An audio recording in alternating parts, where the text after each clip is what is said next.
Whispers unleashed, dark secrets. When Dr. Stevens first mentioned hearing the same whispers I had been describing, I felt a cold shiver run down my spine.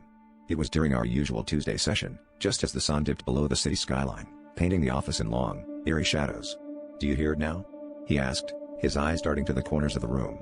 I nodded, my heart pounding as the voices seemed to swell, their chilling tone echoing around us.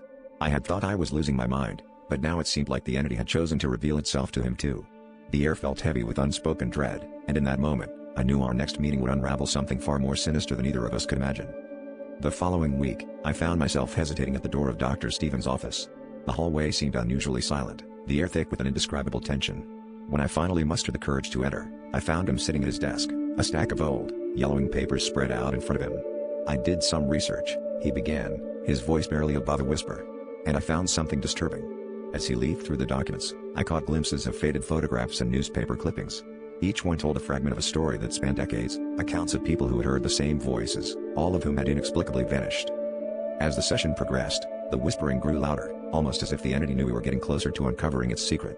Dr. Stevens shared his theory: the voices were not mere figments of the imagination, but echoes of a malevolent force that fed off fear, drawing its victims into a realm beyond our understanding. It was an entity that had long been forgotten by history, but now, through us, it was clawing its way back into existence. We both understood the risk we were taking, yet there was an unspoken agreement between us: we had to confront this darkness. In our final session, the atmosphere was electric with anticipation and fear. The whispers had escalated into a cacophony, filling the room with an overwhelming presence. As Dr. Stevens and I sat in silence, the walls seemed to pulse with a life of their own. Suddenly, the lights flickered and an icy wind swept through the office, carrying with it a voice that was unmistakably human, yet impossibly ancient.